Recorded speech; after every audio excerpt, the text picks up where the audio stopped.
Welcome to everyone. आज के video lecture में हम लोग मोमेंट डिस्ट्रीब्यूशन मेथड पे बात करेंगे। मोमेंट डिस्ट्रीब्यूशन मेथड से हम लोग final and moments find out करते हैं। क्लियर। इसका दूसरा नाम है, इस मेथड का दूसरा नाम है Hardy cross method. Hardy cross method इस मेथड का दूसरा नाम है मोमेंट डिस्ट्रीब्यूशन मेथड का। क्लियर। तो हम लोग अभी डीपली मोमेंट डिस्ट्रीब्यूशन पे बात नहीं करेंगे, क्योंकि इसके बात करने से पहले इसका कुछ कॉन्सेप्ट्स हैं, उस पर हम लोग बात कर लेते हैं। कॉन्सेप्ट्स क्या है? तो कैरी ओवर मूवमेंट है, कैरी ओवर फैक्टर है, डिस्ट्रीब्यूशन फैक्टर है, स्टिफनेस है या स्टिफनेस फैक्टर है। ये सारा कॉन्सेप्ट है। बिना इसके बात किए हम लोग मोमेंट डिस्ट्रीब्यूशन मेथड को यूज़ करते हुए हम लोग प्रॉब्लम एनालाइज नहीं कर सकते हैं। तो पहले हम लोग कॉन्सेप्ट से बात करते हैं। फर्स्ट कॉन्सेप्ट क्या है? तो कैरी ओवर मूवमेंट।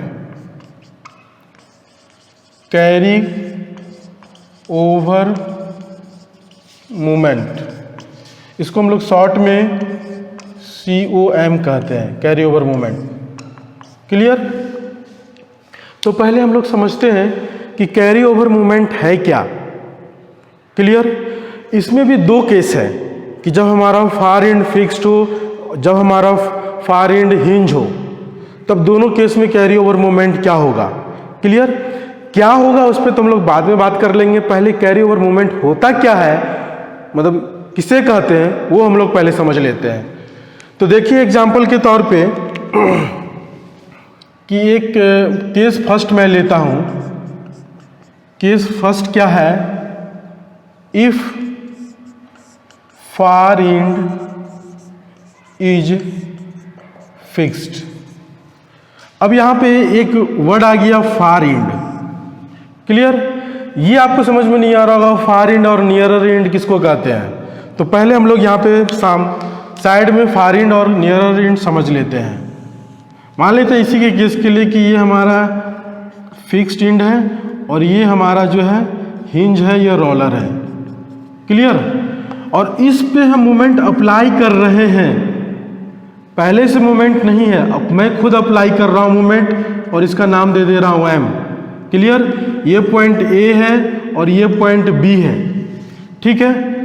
जिस पॉइंट पे या जिस सपोर्ट पे मोमेंट अप्लाई कर रहे हैं उस एंड को कहते हैं नियर एंड, नियरर एंड, जो भी कहिए आप, नियरर एंड। क्लियर। और उसका जो नियरेस्ट एंड है या नियरेस्ट सपोर्ट है उस एंड को कहते हैं फार एंड। तो यहाँ पे नियरर सपोर्ट या नियरर एंड कौन सा है? ये वाला है A पॉइंट, तो ये हमारा फार एंड हो गया। क्लियर। नियरर एंड और फार एंड समझ में आ गया कि नियरर एंड उस एंड को कहते हैं जहां हम अप्लाई कर रहे हैं मोमेंट। क्लियर। तो ये जो मोमेंट आपको दिख रहा है ये M, कैपिटल M, ये अप्लाई मोमेंट है, अप्लाइड मोमेंट है। क्लियर। तो इस एंड को नियरर एंड कहते हैं। उसके जो नियरेस्ट एंड है या नियरेस्ट ज्वाइंट है या नियरेस्ट सपोर्ट है उस एंड को कहते हैं फार एंड। चलिए अब हम लोग आते हैं कैरी ओवर मूवमेंट पे। तो इसी फिगर को मैं फिर से बना रहा हूं। कह रहा है कि when far end is fixed, तो फार एंड ये है ना, ये फिक्स्ड हो गया। अब यहां पे हम रोलर सपोर्ट भी दे सकते हैं या हिंज सपोर्ट भी दे सकते हैं, कोई दिक्कत नहीं है। इस पॉइंट का नाम A है और इस पॉइंट का नाम B है। क्लियर। इस एंड पे हम लोग क्या कर रहे हैं? मोमेंट अप्लाई कर रहे हैं। ये हमारा अप्लाइड मोमेंट है, जिसको हम लोग कैपिटल M कहते हैं। तो इस एंड पे यानी एंड B पे या सपोर्ट B पे अप्लाइड मोमेंट कितना है? M है। अब इस मोमेंट के कारण इस सपोर्ट पे यानी सपोर्ट A पे कितना मोमेंट होगा, जो भी मोमेंट हो इसके कारण, उस मोमेंट को हम लोग कहते हैं, जो भी डेवलप करेगा मोमेंट इस मोमेंट के कारण, उस मोमेंट को हम लोग डेवलप्ड मोमेंट कहेंगे या फिर कैरी ओवर मोमेंट कहेंगे। क्लियर। COM। और इस मोमेंट का नाम दे दे, सपोर्ट A है तो MA दे देते हैं नाम इसका। ये MA हम लोग फाइंड आउट करेंगे कि कितना आ रहा है MA, मतलब कैरी ओवर मोमेंट हमारा कितना हो रहा है। क्लियर हो गया कैरी ओवर मोमेंट कि अप्लाइड मोमेंट के कारण जो फार एंड पे हमारा मूवमेंट डेवलप कर रहा है, जिसको हम लोग डेवलप्ड मूवमेंट भी कहते हैं, उसी मूवमेंट को हम लोग कैरी ओवर मूवमेंट कहते हैं। क्लियर? अब इसे हम लोग कैलकुलेट करते हैं कि कैरी ओवर मूवमेंट कितना होगा। अगर हमारा अप्लाइड मूवमेंट m है तो इसके टर्म में कैरी ओवर मूवमेंट कितना होगा, हम लोग ये कैलकुलेट कर लेते हैं। अभी तो माने हैं according to support ma, but ma in terms of m कितना आएगा। क्लियर? तो हम इसको सॉल्व करते हैं। सॉल्व कैसे करेंगे, और एक चीज और देख लीजिए कि ये अप्लाइड मूवमेंट का जो भी डायरेक्शन है वही डायरेक्शन हम एज्यूम करके चल रहे हैं कि हमारा कैरी ओवर मूवमेंट का भी वही डायरेक्शन होगा। हम सॉल्व करके देख लेते हैं। अगर रिजल्ट हमारा पॉजिटिव में ही आता है यानी निगेटिव नहीं आता है तो हमारा जो एजम्पशन है, जो अप्लाइड मूवमेंट का डायरेक्शन है वही कैरी ओवर मूवमेंट का भी डायरेक्शन होगा और डेवलप्ड मूवमेंट का भी डायरेक्शन होगा। क्लियर? चलिए तो हम इसको सॉल्व करते हैं। यहाँ पे रोलर सपोर्ट लग रहा है, रोलर सपोर्ट पे एक वर्टिकल रिएक्शन लगेगा, उसका नाम दे देते हैं RB। क्लियर? और ये मूवमेंट लग रहा है M। ये दो रिएक्शन है, एक RB और दूसरा रिएक्शन M है, मतलब मूवमेंट है M। क्लियर? अब इसका जब हम डिफ्लेक्शन कर्व बनाएंगे, ये फिक्स सपोर्ट है और ये रोलर सपोर्ट है, तो डिफ्लेक्शन कर्व कैसा बनेगा देखिए तो ऐसा बनेगा। यहाँ पे क्या हो रहा है, फिक्स एंड पे स्लोप एंड डिफ्लेक्शन दोनों जीरो हो रहा है, और इस पॉइंट पे क्या हो रहा है कि स्लोप कुछ हो रहा है, जो भी हो रहा है इसका नाम दे देते हैं थीटा बी। ठीक है? और डिफ्लेक्शन यहाँ जीरो हो रहा है। तो हम लोग कैसे फाइंड आउट करेंगे यहाँ पे रिएक्शन, और रिएक्शन फाइंड आउट करने के बाद फिर हम ये मोमेंट जो है फिक्स्ड एंड पे M, ये कैसे फाइंड आउट करेंगे। तो उसको सबसे पहले तो रिएक्शन फाइंड आउट करेंगे। रिएक्शन फाइंड आउट करने के लिए हम लोग इंडिविजुअली रोलर सपोर्ट का और मूवमेंट दोनों के कारण जो डिफ्लेक्शन होगा इंडिविजुअली लिख लेंगे। क्लियर? जब हमारा, आप लोग पढ़े होंगे पिछले केस में स्लोप एंड डिफ्लेक्शन में, कि जब हमारा फिक्स्ड एंड हो और इस पॉइंट पर यानी फ्री एंड पे लोड P लग रहा हो और इसका लेंथ L हो, तो इस केस में जो डिफ्लेक्शन होता है वो कितना आता है, PL/3EI। क्लियर? तो यहाँ रिएक्शन भी just like a point load at free and. Clear? तो ये यहाँ से तो पता चल जाएगा इस केस से रिएक्शन। ठीक है? मतलब रिएक्शन के कारण डिफ्लेक्शन एंड या पॉइंट B पे। ठीक है? अब मूवमेंट के कारण हम लोग नहीं पढ़े क्योंकि सिलेबस में नहीं पढ़ना था, तो आप इसको याद रख लीजिए कि जब हमारा फ्री एंड पे, इसको मिटा देता हूं मैं, जब फ्री एंड पे मूवमेंट M लग रहा हो, उसका लेंथ L है, कैंटिलीवर बीम हो, तो उस केस में फ्री एंड पे डिफ्लेक्शन कितना होगा, तो डिफ्लेक्शन होता है mL²/2EI। ये आप याद रख लीजिए। क्लियर? तो यहाँ पे इस केस के लिए हमारा डिफ्लेक्शन कितना हो जाएगा, mL²/2EI मोमेंट के केस के लिए। अब पॉइंट जो रिएक्शन लग रहा था वो अपवार्ड रिएक्शन RB, इसके कारण जो डिफ्लेक्शन हो रहा है वो कितना हो रहा है, तो RB L3/3EI। ये दोनों डिफ्लेक्शन का रिजल्टेंट डिफ्लेक्शन जो है वो कितना हो रहा है, देख लीजिए ये फिगर में जीरो हो रहा है, क्योंकि हिंज सपोर्ट पे या रोलर सपोर्ट पे डिफ्लेक्शन कितना होता है, जीरो होता है। क्लियर? तो दोनों का इंडिविजुअली निकाल करके दोनों को ऐड करके जीरो के बराबर इक्वेट कर दे, क्योंकि रिजल्टेंट डिफ्लेक्शन तो जीरो ही हो रहा है ना, तो वहां से हमारा RB फाइंड आउट हो जाएगा। क्लियर? तो चलिए लिखते हैं डिफ्लेक्शन या रिजल्टेंट डिफ्लेक्शन लिखते हैं। Resultant deflection at B = 0। Clear? अब देखिए पहले रिएक्शन के कारण क्या होगा डिफ्लेक्शन, तो RB डायरेक्ट फार्मूला पुट कर सकते हैं यहाँ, RB L3/3EI माइनस होगा या प्लस होगा, पहले ये तो देख लें हम। अब देखिए ये रिएक्शन क्या हो रहा है, अपवार्ड लग रहा है, तो इस तरह का कैंटिलीवर बीम है, यहाँ पे दिखा रहे हैं, ये कैंटिलीवर बीम है और ये रिएक्शन लग रहा है अपवार्ड। क्लियर? तो इसका ये हॉगिंग होगा कि सैगिंग होगा, डिफ्लेक्टेड सिर्फ देख लीजिए क्या हो रहा है, सैगिंग हो रहा है। सैगिंग हो रहा है यानी पॉजिटिव, रिएक्शन के कारण भी पॉजिटिव। अब मूवमेंट का डायरेक्शन क्या है आप देख लीजिए, ये डायरेक्शन है। अब इसको जब हम अंगूठा ले जाइए जो मूवमेंट के डायरेक्शन की तरफ, और इसका शेप बताइए कैसा हो रहा है, इस तरह का शेप बन रहा है, ये भी क्या है, सैगिंग ही है। क्लियर? तो यानी दोनों पॉजिटिव हो जाएगा, RbL3/3EI रिएक्शन के कारण भी और मोमेंट के कारण क्या होगा जो मैं यहां लिख चुका हूं, mL²/2EI is equal to 0। Clear? चलिए अब इसको हम लोग सॉल्व करते हैं।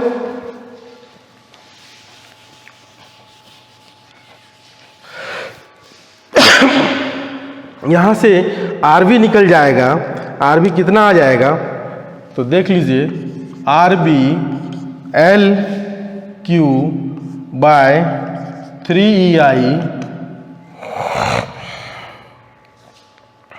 इज इक्वल टू, ये वाला टर्म उधर राइट साइड लेके जा रहे हैं, ये प्लस में तो उधर माइनस में हो जाएगा, -mL²/2EI। EI कैंसिल, L² और यहाँ से L कैंसिल, L² कैंसिल, बचेगा L। तो RB इज इक्वल टू कितना लिख सकते हैं, ये 3 - 3m/2L। ये RB फाइंड आउट हो चुका है। RB हमारा कितना आ चुका है, ये आ चुका है -3m/2L। क्लियर? अब हमें मोमेंट निकालना है एट A, तो कैसे निकालेंगे, तो हम लिखेंगे taking moment about A from B। Clear? यानी summation of MA is equal to 0। Short में जब इसको लिखेंगे इस लैंग्वेज को, तो देखिए ये हमारा डायरेक्शन क्या हो रहा है, RB का डायरेक्शन एंटी क्लॉकवाइज, तो एंटी क्लॉकवाइज और RB का तो क्या हो जाएगा, -RB × L, यही हो जाएगा ना। लेंथ तो L ही है, इसका लेंथ कितना है, L है, तो -RB × L।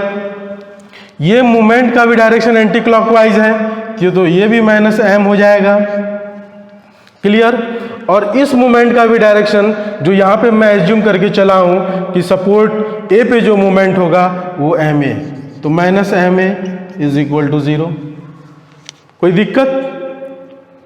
तीनों का डायरेक्शन क्या है, एंटी क्लॉकवाइज, और एंटी क्लॉकवाइज को हम लोग लेके चलते हैं नेगेटिव, एज्यूम करके ही चलते हैं। यहां से अब जो भी रिजल्ट आया है वो पुट कर दीजिए। RB कितना आया है, तो माइनस में 3m/2L है, ये माइनस और ये माइनस मिलके प्लस हो जाएगा 3m/2L × L। क्लियर? ये -m रह जाएगा और ये -MA रह जाएगा, इज इक्वल टू 0। अब देखिए L कैंसिल, तो बच कितना रहा, 3m/2 - m, यही बच रहा है ना। यहां पे लिखते हैं।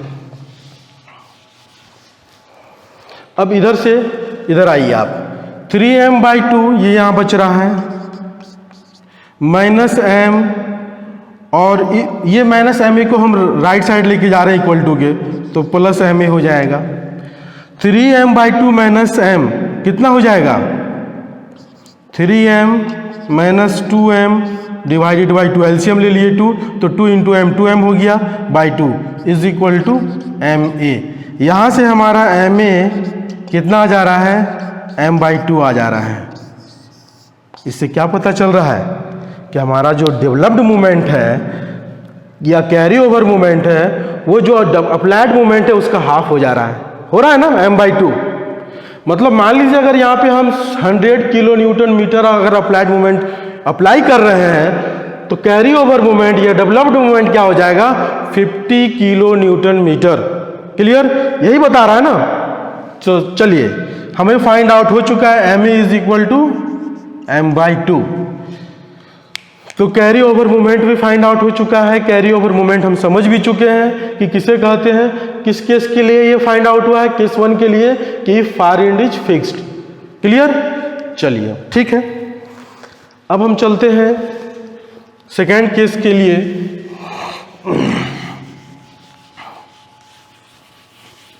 कि if far end is hinged, अगर हमारा फार एंड क्या हो, हिंज्ड हो, उस केस में क्या होगा, तो देख लीजिए।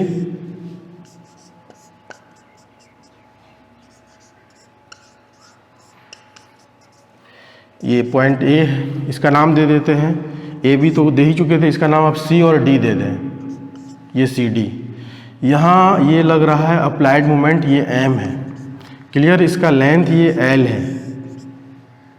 है ना। अब इस केस में कैरी ओवर मोमेंट कितना होगा? कैरी ओवर मोमेंट जो समझना था वो तो समझ चुके हैं, लेकिन इस केस में कैरी ओवर मोमेंट कितना होगा? ऐसे फिगर देख के ही लग रहा है कि आपको समझ में आ गया होगा कितना होगा, बट हम कैलकुलेट करने के बाद बताएंगे उस पर। तो हम कैलकुलेट कर लेते हैं, इस एंड पे जो मोमेंट है वो हम लोग फाइंड आउट कर लेते हैं कितना आता है। तो हम मान लेते हैं अभी फिलहाल कि इस एंड पे मोमेंट जो है, मान लेते हैं, ये होता है कि नहीं होता है नहीं पता, हम एज्यूम करके चल रहे हैं, जितना रिजल्ट आगे कैलकुलेट करने के बाद देख लेंगे। फिलहाल मान लेते हैं कि इस एंड पे जो मूवमेंट हो रहा है वो MC हो रहा है, according two point name MC, ठीक है। अब क्या करेंगे? तो सबसे पहले हम रिएक्शन निकाल लें इस मूवमेंट को ध्यान में रखते हुए। ये जो यही अप्लाई मूवमेंट है ना, ये तो हम एज्यूम किए इस पॉइंट के नेम के अकॉर्डिंग, इसको रहने दीजिए अभी फिलहाल। इस मूवमेंट को ध्यान में रखते हुए हम रिएक्शन फाइंड आउट कर लेते हैं। ये रिएक्शन क्या हो जाएगा? RC, और ये रिएक्शन RD, क्लियर। तो रिएक्शन पहले फाइंड आउट कर लें। तो रिएक्शन फाइंड आउट करने के लिए हम किसी भी पॉइंट के अबाउट मोमेंट ले लेते हैं। तो हम D के ही अबाउट ले लेते हैं। तो summation of MD is equal to 0। तो क्या हो जाएगा? RC इंटू L, ठीक है, माइनस या प्लस, ये क्लॉकवाइज पॉजिटिव है, एंटी क्लॉकवाइज है मूवमेंट, तो माइनस M हो जाएगा, इज इक्वल टू 0। और तो कोई मूवमेंट नहीं है, ये वाला मूवमेंट कंसीडर नहीं होगा, ये तो मैं C पॉइंट को देखते हुए एज्यूम किया हूँ, क्लियर। ये मूवमेंट मेरा अप्लाई नहीं है, अप्लाई मूवमेंट सिर्फ M है, ओके। तो कंफ्यूजन नहीं होना है कि ये मूवमेंट भी कंसीडर होगा, ये तो मैं इस तरह से एज्यूम करके दिखा रहा हूँ। कितना मूवमेंट होगा वही फाइंड आउट करना है MC, ठीक है। तो यहाँ से हमारा MC कितना आ गया? M/L, सॉरी RC कितना आ गया? M/L। RC जब फाइंड आउट हो चुका है M/L, तो अब हम निकाल लें तो RD कितना हो जाएगा? RD भी देख लीजिए इक्विलिब्रियम इक्वेशन से, summation of Fy is equal to 0। Y direction में जितना भी फोर्स है, तो दो ही फोर्स है ना, दो ही रिएक्शन है, RC और RD, दोनों अपवार्ड है, दोनों का डायरेक्शन सेम है, RC plus RD is equal to 0। तो यहाँ से हमारा RD आ गया माइनस RC कितना है? तो माइनस M/L। तो RD हमारा आ गया माइनस M/L, क्लियर। अब हम निकाल लेते हैं मोमेंट अबाउट C, मतलब taking moment about C from D। अब यहां पे जो मोमेंट, ये हमें फाइंड आउट करना है मोमेंट, क्लियर। और इस पॉइंट का मोमेंट हम मान लिए हैं C पॉइंट का मोमेंट MC। तो क्या हो जाएगा? Summation of MC is equal to 0। तो लिखते हैं यहां से RB इंटू, ये एंटी क्लॉकवाइज है ना, तो माइनस में आ जाएगा, माइनस RD इंटू L, फिर माइनस M, ये फिर minus MC is equal to 0। बस यही होगा। अब देख लीजिए RD का रिजल्ट माइनस M/L है, और पहले से माइनस है, माइनस माइनस प्लस हो जाएगा, M/L इंटू L, क्लियर। ये माइनस और ये minus MC is equal to 0। ये L कैंसिल हो गया, तो बच कितना रहा? यहाँ देख लीजिए, ध्यान दीजिए, M माइनस M, यही ना बच रहा है। तो M माइनस M कितना होगा? ये बच रहा है कितना? M माइनस M और minus MC is equal to 0। तो ये कैंसिल हो गया, तो MC इज इक्वल टू 0। ऐसे भी जब हमारा हिंज सपोर्ट हो, उस सपोर्ट या रोलर सपोर्ट हो, उस सपोर्ट पे क्या होता है? बेंडिंग मोमेंट 0 होता है। तो ये हम लोग फाइंड आउट करके दिखा दिए, MC इज इक्वल टू 0। मतलब इस पॉइंट पे या इस सपोर्ट पे जो हम मोमेंट एज्यूम किए थे वो MC, वो फाइनली रिजल्ट कितना आया उसका? 0 आया। तो इससे क्या पता चल रहा है कि कैरी ओवर मोमेंट जब हमारा फार एंड हिंज हो, उस केस में क्या होगा? 0 होगा। तो ये क्या है? Carry over moment is equal to 0। पिछले केस में जब हमारा फार एंड फिक्स्ड था, उस केस में कैरी ओवर मोमेंट क्या हो रहा था? अप्लाइड मोमेंट का हाफ। जब हमारा फार एंड हिंज हो तो इस केस में कैरी ओवर मोमेंट क्या हो रहा है, 0 हो रहा है। ये पूछा जाता है एग्जाम में, ऑब्जेक्टिव में भी, और आगे तो इसका एप्लीकेशन है ही, मतलब जब हम लोग प्रॉब्लम को एनालाइज करेंगे तब। क्लियर? चलिए अब हम लोग कैरी ओवर मोमेंट पे बात कर चुके हैं। 2 ही केस था, दोनों केस पे हम लोग बात कर चुके हैं। ये जो केस था, सॉरी ये केस सेकेंड था, मैं मिटा नहीं पाया, ये केस हमारा सेकेंड था। अब चलिए कैरी ओवर फैक्टर पे बात कर लेते हैं। तो पहले हम लोग कैरी ओवर मोमेंट का डेफिनेशन देख लीजिए। कैरी ओवर मोमेंट का डेफिनेशन क्या है? कैरी ओवर मोमेंट क्या लिखा है definition? If at a joint in a member moment apply at near end is M. Clear? जो मैंने कुछ देर पहले फिगर में दिखाया था। Then moment developed at far end is called carry over moment. Clear? चलिए अब हम लोग कैरी ओवर फैक्टर पे बात कर लेते हैं। कैरी ओवर फैक्टर है क्या? कैरी ओवर फैक्टर क्या है? फैक्टर से ही समझ में आ रहा होगा कि फैक्टर का मतलब रेशियो। ठीक है, तो यहां पे 2 मूवमेंट का रेशियो है कैरी ओवर फैक्टर। कौन कौन सा मूवमेंट का? तो जो हमारा डेवलप्ड मूवमेंट था, जिसको हम लोग कैरी ओवर मूवमेंट कहते हैं, उस मूवमेंट का ratio divided by applied movement. मतलब कैरी ओवर मूवमेंट किसे कह सकते हैं? तो it is the ratio of developed movement या फिर carry over movement to the applied movement. Clear? यानी M A divided by M. अगर उसको हम लोग शॉर्ट में लिखें तो कैरी ओवर मूवमेंट किसको माने थे, एज्यूम किए थे एम ए को, और कैरी ओवर फैक्टर क्या था, कैपिटल एम, तो M A divided by M. वही चीज लैंग्वेज में यहाँ लिखा हुआ है, कैरी ओवर फैक्टर, जिसको शॉर्ट में डिनोट करते हैं COF। Carry over factor is the ratio of developed movement, COM। Developed movement को शॉर्ट में, डेवलप्ड मूवमेंट का दूसरा नाम क्या है? Carry over movement. Clear? At far end to the applied movement at nearer end in a member. Clear? देख लीजिए case 1 के लिए चलते हैं। केस 1 क्या था हमारा? If far end is fixed, यही था ना? फार एंड फिक्स्ड है, दिखा दीजिए इसको। ये रोलर सपोर्ट है, या हिंज भी सपोर्ट लगा सकते हैं। ये हमारा कौन सा मूवमेंट था? अप्लाई मूवमेंट था। और ये कौन सा मूवमेंट था? डेवलप्ड मूवमेंट या कैरी ओवर मूवमेंट। ये पॉइंट A है और ये पॉइंट B है। क्लियर? अब कैरी ओवर फैक्टर इस केस में क्या होगा? COF। जो हमारा डिफिनेशन उसको देखिए कि किस किस चीज का रेशियो है, तो डेवलप्ड मूवमेंट, इसी का दूसरा नाम है कैरी ओवर मूवमेंट। यानी क्या हो जाएगा? COM divided by applied movement, apply movement. इसी 2 टर्म का रेशियो, 2 मूवमेंट का रेशियो को कहते हैं हम लोग कैरी ओवर फैक्टर। अब इस केस के लिए जब हमारा फार एंड फिक्स्ड हो तो कैरी ओवर मूवमेंट क्या है? इसको मतलब एज्यूम क्या किए हम लोग कैरी ओवर मूवमेंट को? MA और डिवाइडेड बाय अप्लाइड मूवमेंट कितना है? M है। लेकिन जब हम लोग इसको फाइंड आउट किए थे, जब फार एंड हमारा फिक्स्ड हो, उस केस में MA का रिजल्ट कितना आया था? हाफ आया था ना, यानी M/2 डिवाइडेड बाय M। तो ये कितना हो जा रहा है? 1/2।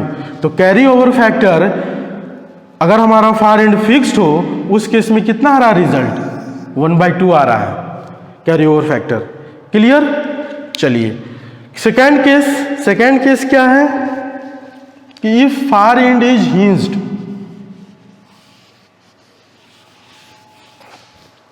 फार एंड अगर हमारा क्या हो? हिंज्ड हो, उस केस में कैरी ओवर फैक्टर क्या होगा? तो यहां भी आप देख लीजिए,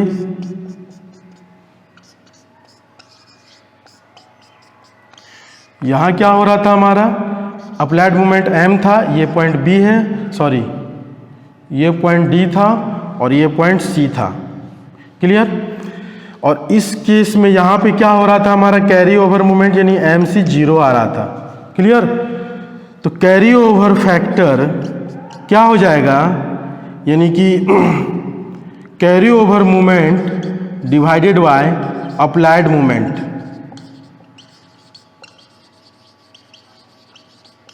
ठीक है।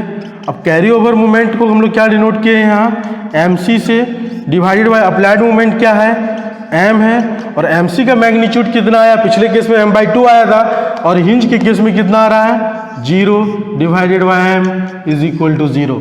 तो ये हमें पता चल चुका है कि जब हमारा हिंज मतलब फार एंड हिंज हो उस केस में कैरी ओवर फैक्टर क्या होगा, 0 होगा।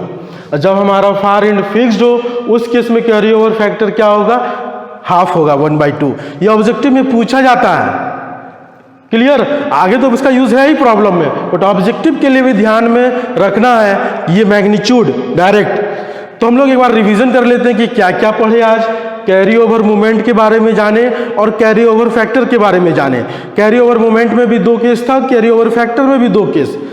फर्स्ट केस क्या था कैरी ओवर मोमेंट में, कि जब हमारा फार एंड फिक्स्ड हो उस केस में क्या हो रहा था, कैरी ओवर मोमेंट जो अप्लाइड मोमेंट था उसका हाफ हो रहा था। क्लियर, यानी जहां अप्लाइड मोमेंट M था तो कैरी ओवर मोमेंट या डेवलप्ड मोमेंट क्या हो रहा था, M/2। क्लियर, जब हमारा फार एंड हिंज था उस केस में जो हमारा कैरी ओवर मोमेंट है वो 0 हो रहा है। क्लियर, अब कैरी ओवर फैक्टर पे आते हैं। तो कैरी ओवर फैक्टर जब हमारा फार एंड फिक्स्ड हो उस केस में कैरी ओवर फैक्टर हाफ हो रहा था, 1/2। क्लियर, एग्जैक्ट 1/2 हो रहा है। और जब हमारा फार एंड, दूसरे सेकंड केस कि जब हमारा फार एंड हिंज हो उस केस में कैरी ओवर फैक्टर 0 हो रहा है। क्यों 0 हो रहा है, क्योंकि हमारा कैरी ओवर मोमेंट ही 0 हो रहा है, तो इसलिए कैरी ओवर फैक्टर भी 0 होगा। क्लियर, बस आज के लिए इतना ही। अगले क्लास में हम लोग ये डिस्ट्रीब्यूशन फैक्टर पे बात करेंगे, स्टिफनेस पे बात करेंगे, उसके बाद फिर हम लोग प्रॉब्लम को एनालाइज करेंगे। Thank you.